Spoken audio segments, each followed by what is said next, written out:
Our next guest is Dr. Canute White. He is a Jamaican scholar who has his own philosophical perspective of life and social settings. He has coined the concept of self-awareness to describe individuals who are comfortable with their weird behaviors and those behaviors. Among other books, he has written Weird People Started to explain this concept. Dr. White has a background in psychology, holds a doctorate in education with a concentration in organizational leadership. He has also a BSc in counseling, MSc in psychology with educational psychology emphasis, and an MSc in organizational studies. Dr. White believes in education as a means for upward mobility and often questions academic concepts in the realm of his philosophical mindset. He's a very critical thinker. He is also a podcaster and host of the Canyouth Exploration podcast. Dr. White has served in the Jamaican military for over 25 years and as a lay magistrate justice of the peace in Jamaica before becoming a notary public in Florida, where he currently resides. He is considering running for political office in the US, hence his pursuance of another master's degree in public administration. Welcome to the podcast, Canute. Thank you, Donna. How are you doing? It seems like a lot, right? And I'm still going Yeah. back to school. Am I Yeah. greedy?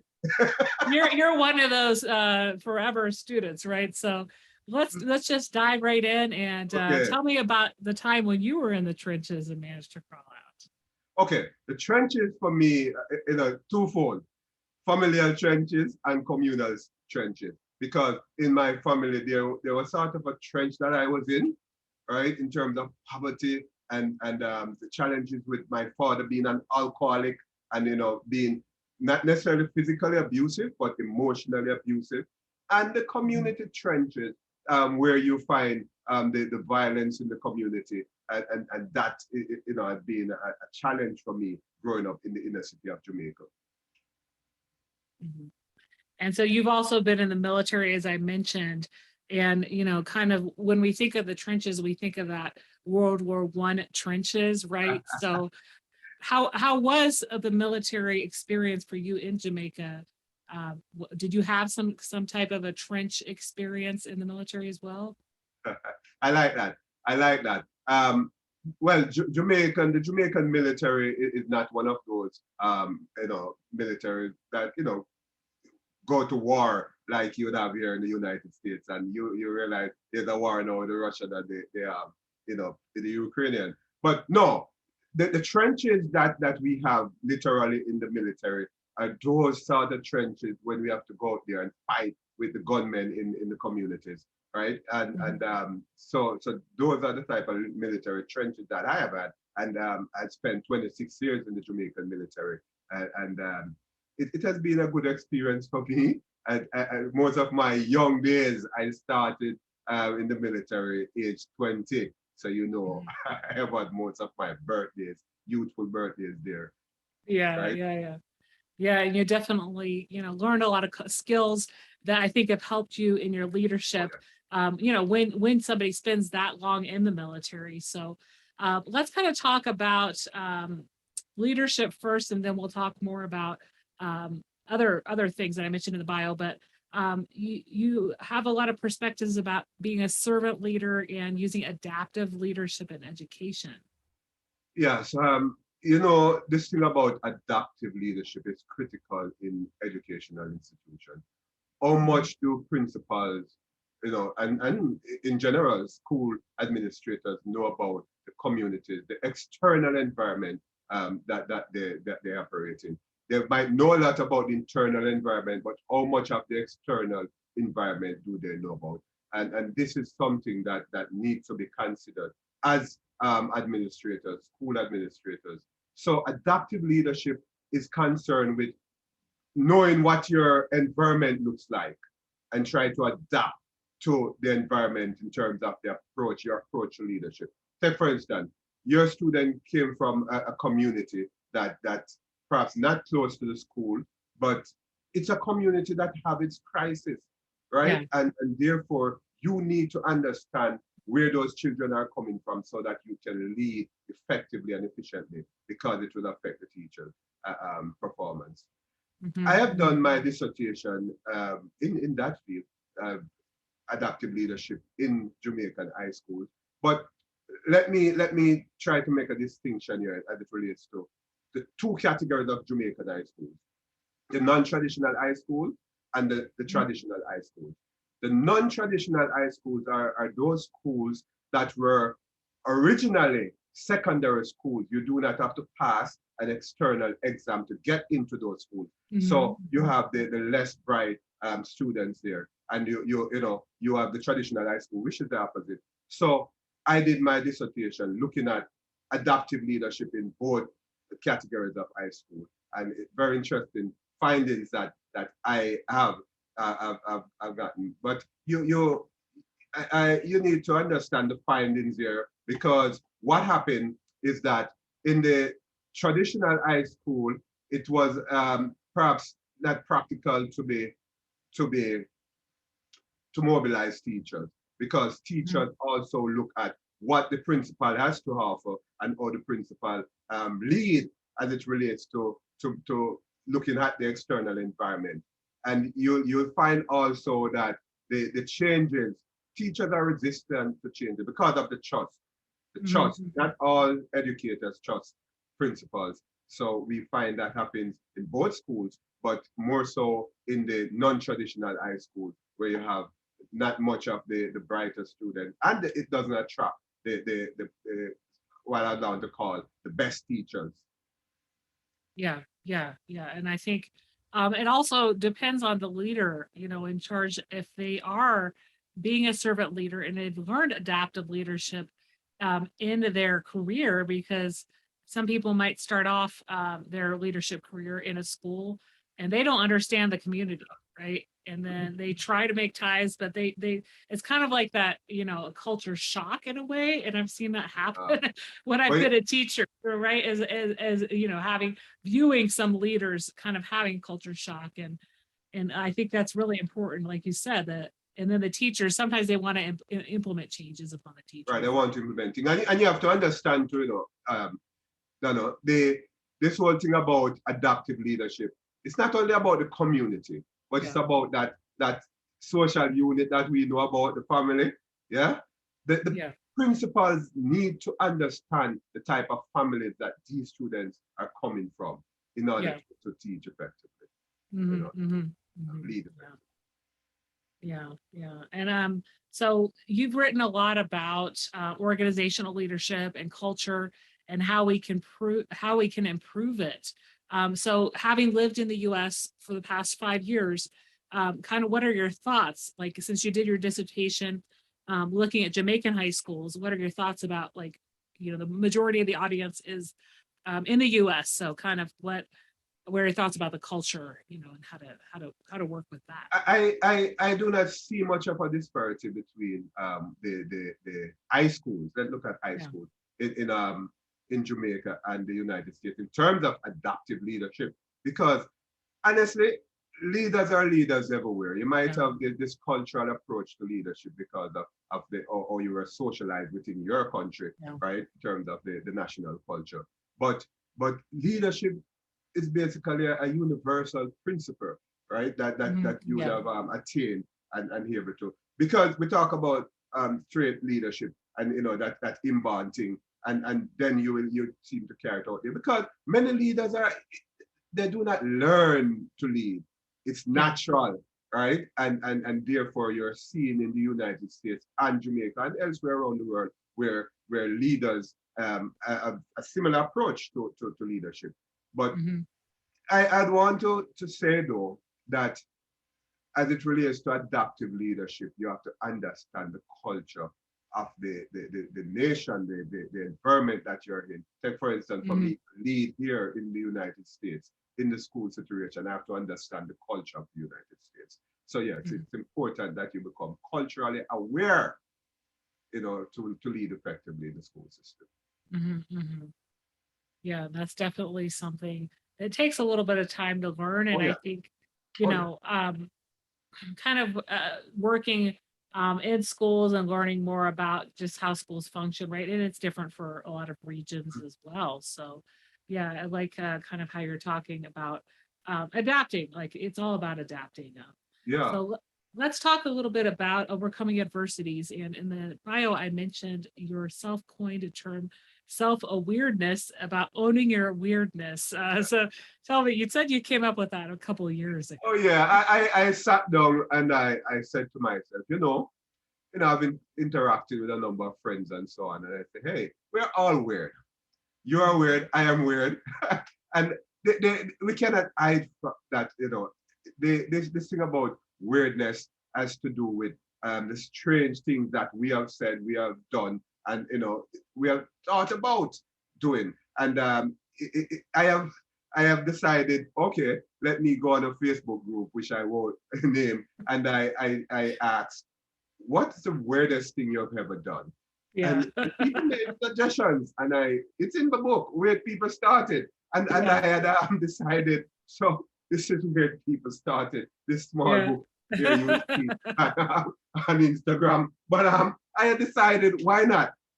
Let's find out the weirdness. Some people say, well, I have ate a cricket, I have hugged a light pole, Yeah. I tried to swim across the ocean, things like that. Yeah. And I'm saying, okay, then, that's weird. And the person decided, okay, I own my weirdness. So I actually um, throw my concept of self-awareness into that group and a number of other groups, and get some feedback. And there I go, So it's all about the awareness. Yeah. Self-awareness is that consciousness, let me use that word, Mhm. of your strangeness, Mhm. and owning and being comfortable with that strangeness that you have. Mhm. And Mhm. that's what I call self-awareness. Yeah. And I think, I've taught a lot in elementary, or I've taught a lot in secondary, and now I'm leading in elementary, and I think the elementary, the kids in elementary, they're a lot more comfortable kind of being weird, and the Yeah. teachers are a lot more comfortable kind of joking around and being weird, maybe a little bit at the middle school level as well. But I think once you get to the high school level, kids are shy away from, and having humor and talking about like the weirdest things you've done. And I think, bringing some of that humor into, a lesson, right? That can change, how things are going. And, having Yeah, like definitely. having a sentence starter like that, the beginning of the week, like, what's the weirdest thing you've done, right? Or taking a poll with students, right? Yeah, something though, no, as you said that, I recall the scripture, and the talk about innocence, and in Genesis, and Yeah. I'm not sure if you ever realized that child, or innocent that child is. That, Yeah. that child would walk on the street without clothes, in nude, yeah, and just not care. But as you get older, you are aware of self, and Yeah. the importance of appropriately dressed and so on, to go there. So the innocent you have lost a bit, but you know conscious. So children, what I'm saying is that children usually have no care in the world about what's going on as it relates to their weirdness. So they are highly self-aware, I should say. Yeah. Yeah. Let's talk a little bit about, from your experience growing up in Jamaica.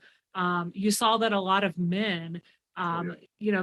they didn't pursue academics. So what kept them from pursuing the academics? Okay, when I was doing my master's in psychology, I had to do a research, and I decided to look at why men uh, why men decided not to further their education, Mm-hmm. post-secondary education. And I picked up two main things, in the inner city, because my sample came from the inner city, men in the inner city community. One of the things is that, hey, this community is a violent community. And guess what happened? Mm-hmm. I will soon die. So why education? Why Yeah. spending all that money to educate myself? That's one. Secondly, I have a family. I have a baby mother, so to speak, as we said in Yeah. Jamaica. And therefore, going back to school would mean, taking money from my baby mother, from my child, right, to go back to Yeah. school. so those were the two things that came up, and men, I found men decided in the inner city decided not to go back to school. Just a few of us, say, okay, why not? you know. Mhm, mhm. Yeah. So, how is that different for you? Because you said you grew Oh up in the ghetto, and you still wanted, are very driven. You're still yeah. driven to pursue another degree. So, what drove you to achieve academic? I guess the thing that actually picked me up and out into, going into the classroom and learning is this thing about cushioning my challenges, the crisis that I was experiencing in my dysfunctional family setting with a matrifocal family arrangement, single parent family arrangement that drove me into education because I was searching for peace and and Yeah. and I found peace in education Mhm. and because that was so, I find myself doing it even after getting that peace, that this whole continuity and Yeah. so that had driven me as a ghetto youth, ghetto Yeah. boy, right? To educate myself, right? And I believe that it is the only thing, Donna, that we will die and take with us our brain. We can share it. Mhm. I can share it with you on this podcast, but I will never leave it. When I go, my education goes with me, literally. So yeah, that's the only Mhm. thing you'll ever have. That's what Mhm. you have. Mhm. Mhm. Yeah, really good perspective. So let's talk a little bit about your book, Soaring Through Turmoil. And it's talking a little bit about personal growth and development. And you talk about some of your challenges, right, with the poverty, growing up in poverty. And so tell me a little bit about, what readers can learn, those who are, working maybe in the inner city, Yeah. those who are working with, social economic, disadvantaged children, how that book, reading this book can help Yeah. those Yeah. educators. You see that book Soaring Through Turmoil. You can get it on Amazon. I wrote that because I want others, young men in the inner city to understand that there is a chance, right? There's a possibility that they could soar, so to speak, out of the Yeah. inner city into, I. But you see, what I want people to understand is that the inner city youths, they're searching as well. They Hmm. want to find, we talk about that peace, yeah? They want to find that peace. They also want to find that opportunity. Yeah. Because there's this, we talk about for Women's Day, International Women's Day, break the bias. There's this bias that needs to be broken as it relates to inner city youth, inner city men, boys. And I wrote that book to encourage inner city boys and persons working in the inner city need to know that these boys need help. They Yeah. want help. They not only need help, they crave for this help, and Hmm. it's okay to assist them. The next thing is that don't be afraid of these inner city boys. Hmm. Once they don't feel threatened, they're okay, right? A lot of them are like what I call the reptile, Yeah. the alligator. Once they do not feel threatened, well, you'll be, it will be okay. Many of us grew up in the inner city, and for me, I had no friends. I was sort of the inside person. I Hmm.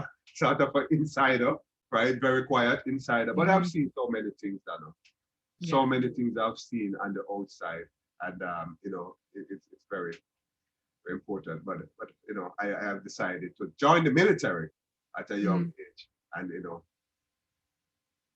give And it. was kind of joining the military kind of your way out of the ghetto in a sense? No, it was no way out of the ghetto. Why I say that because there are many soldiers, so to speak, officers who will Yeah. still live in the inner city, right? So we Hmm. stay there. But it was sort of a way out of poverty, right? And I Yeah. mean, you can live in the ghetto and still be able to find the basics, right? Yeah. But you are not poor, poor. so to speak. So it's really it was a stepping stone for me, because I also stayed in the military, and I got my master's and the other degrees while it's in the military. So it Mhm, was a mhm. stepping stone as well. Yeah, yeah. Um, I have a weird question. We That's talked okay. about Go ahead. weirdness, but Go ahead. you say you have different types of lies that you've coined. So what are those three types of lies? Look, we lie for various reasons. Mhm, Donna. mhm. And while writing this book, Where People Started, I sort of believe that our deception or Yeah. deceptiveness, so to speak, is a part of our weirdness. And Yeah. we lie for one, pranks. Yeah, Mhm. I'm joking. Those joke lies, Dana. I'm just joking. Okay. But I'm lying, but I'm joking. Okay. Right? So we do that, and we do that because we just want to have fun. But Yeah. it was always said, hey, the joke is on you. You understand? Eventually, it will turn back out, right? But Yeah. the next one is escapism, escape lie, I call it. So prank Uh-huh. lies, Okay. escape lies. If you have children, they want to escape. I didn't do it. One of the person who answered the question on the Facebook group said, I convinced my mother that the parakeet actually, you know, float up the window or something Yeah. like that, while actually I did something the bird, right? So Yeah. that person wanted to escape, so I had to tell a lie to escape the Yeah. punishment. Yeah. The third, the third lie I call instrumental lie. Uh, I took that from the concept of instrumental aggression to get something. So so that lie is lie to get something. And one of the participants talked about telling this girl who he had a crush on, hey, I am the son of a wealthy individual, just mhm. to get that sort of relationship with that person. So I call that instrumental life. So we lie Yeah. for different reasons. Yeah, no, no, no. It's kind of a good way to have a perspective on that because Oh yeah. we don't always, and that's a philosophical thinking where that comes from in your Oh yeah. background, but we don't always think about why kids have those lies. You say little white lies about, Yeah. trying to get out of something, but also, adults do that as well, And it means right? that we all lie, right? Beat Frank's It instrumental. depends. Yeah, it depends on the severity also, and I Right, guess right. That's it. That's it. if it's going to hurt somebody or not too, Oh yeah, right? yeah. It can be a bit challenging. Yeah, but Yeah. that's the So weirdness. yeah, yeah. So as I mentioned in the bio, you also are a podcast host. So Oh you yeah. host the Canyouth's Exploration podcast. So what kind of guests do you interview, and what can people kind of learn if they tune in? Exploration kind of makes me think of travel. So Yeah. what? As it said, exploration. But let me make the distinction. Canute, Canut is my name. Yeah. Canyouth exploration is Canyouth, as in youth. Canyouth exploration, youth with apostrophe S. So Canyouth exploration is a podcast that try to encourage, empower others, especially persons in the inner city. Hmm. My guests are from all around the world, really, and from different disciplines in education, politics, media, Hmm. leadership, and they bring to the table a level of a content spread that would encourage my audience and empower them. One of the things that I always ask my guests, tell me about your childhood, Hmm. Hmm. because talking about your childhood would say to my audience, hey, this is who this person is now, and look at where he or she is coming from. So Hmm. I'm in that state where that person was. So guess what happened? I can make it. And that is important. That is what I want to have happen. Canyouth exploration, your audience can subscribe on Canyouth Media, Canyouth apostrophe S Media. That's the Hmm. YouTube channel. Canyouth Exploration is my Instagram angle. Canyouth, CanyouthsN is the Twitter, and Facebook is Canyouth Exploration. So, Okay. you know, tune in. I try to have a episode twice per week, but once per week always, right? So that people can be empowered. Okay. And this is it a lot you speaking, or you said you interview guests, so is it kind of a mix of Oh both? no, okay. Just recently, I started to lecture because I think that my audience need to learn something. I call it learn habits. Okay. ABIT, yeah, because I believe that if I teach a bit, my audience will learn a bit. So I tend to do some lecture with PowerPoints and so on, not a few Okay. from time to time, but in general, I have guests. Okay. That's how I do it. Okay. Okay. So I'll make sure I put that in the show notes so people can access that. Well, we've had an interesting conversation today, kind of about your background, about weirdness, about lies, about your Self-awareness. book. Out of everything we talked about today on the podcast, what's one thing you'd like listeners to remember? I was saying to a friend today that, hey, we have something inside of us to share. Yeah. There's this legacy that we need to leave with the world, with mankind. And we have to write, sing, dance, some creativity, so that there's some tangible representation of ourselves as what we have to offer. We talk about education, we have to take that with us. We need to leave some form of legacy. And therefore, I'd like to say to the audience, hey, do something creative. Do something creative. Share you with someone else. That's what Yeah. you're doing, Donna. That's what I'm doing on my part. Yeah. Yeah. And I think people who, have not tried podcasting or written a book or, gotten out there, maybe presenting at a conference, you always have something valuable to share. So don't be afraid. Just take that first step. Yeah. Definitely, Where definitely. can people connect with you and find you online? Okay. Yeah, my Instagram, as I said, Canyouth, Canyouth apostrophe S exploration. Mhm. wradio668@gmail.com. wradio668@gmail.com. Email me now, send me an email and I will respond. Definitely. I love communicating with people and that's important for me. So I will respond to you within 48 hours. Send me an email. Okay, great, great. Well, thank you so much for being on the Out of the Trenches podcast today. It was a pleasure talking with you and Hey, learning a little bit about a leader from Jamaica who's got a lot of just ideas on a variety of topics. So thank you. it's been really fun. It's nice being here. And as we say in Jamaica, yeah man, big up yourself. I like to throw the pot out sometime. Yeah man, big up yourself. I got you, right? Thank you, man. All right, Dada.